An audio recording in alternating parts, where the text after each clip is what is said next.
me, least of all her, unholy harlot that she is. He glanced down at her exposed white neck.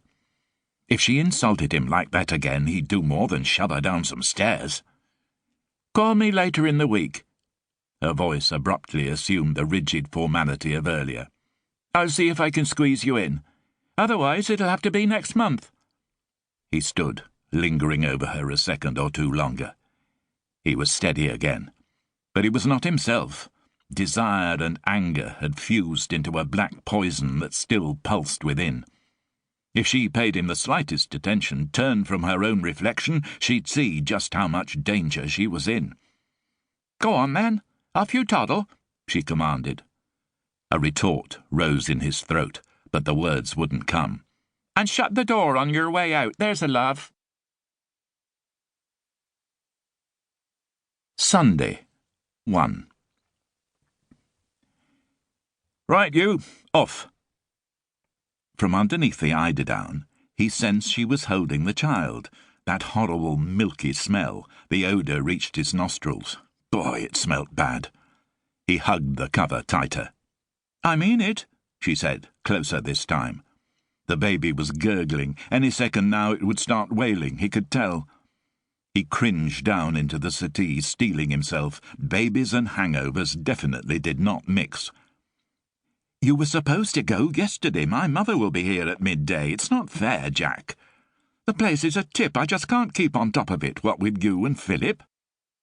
The gurgling was growing louder. Any second now.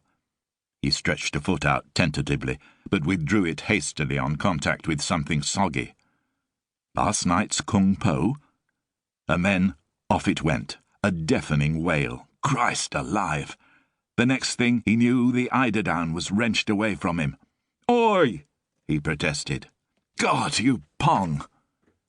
Frost, lying prone in his string vest, was greeted by the silhouette of Sue Clarke and her hungry baby.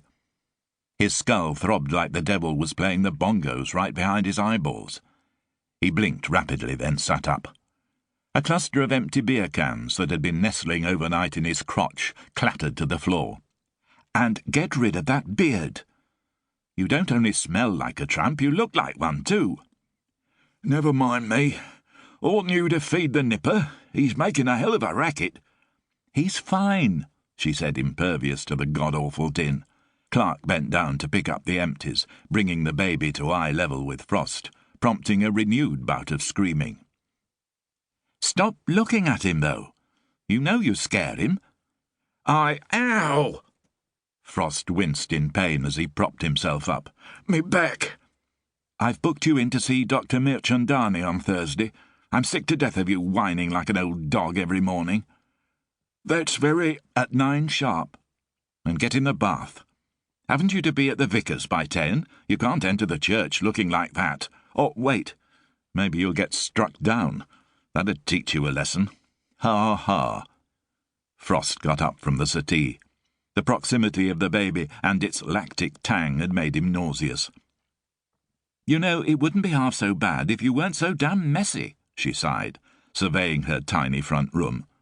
The small glass table doubling as a bedside and dining table, ashtray, cutlery, crumpled trousers, Scotch bottle. "Well, you could always let me sleep with you," he beamed. "Yeah, right," she said flatly, "and you could get yourself somewhere proper to live. There's nothing to stop you. Your house was sold ages ago. You've been here months." "I keep telling you it wasn't my house. Never has been." "Well then, if it never was your house, waiting for it to get sold never had any bearing on you getting sorted out, did it?" She was angry and upset. He knew he'd outstayed his welcome. It was unfair to put her through this, what with the kid and everything. And tomorrow was a big day for her, he knew. She was anxious on top of everything else. "Don't worry, you know it'll be fine. I'm telling you." "You don't know for sure." "I don't know why you're so confident." She regarded him with consternation. "Anyway, it's not just that, it's you. I don't want to kick you out, really I don't, but it's the only way you'll ever get yourself together." Frost frowned and picked up his flattened pack of cigarettes off the makeshift bed. "Don't you worry, love. I'm sorted nearly."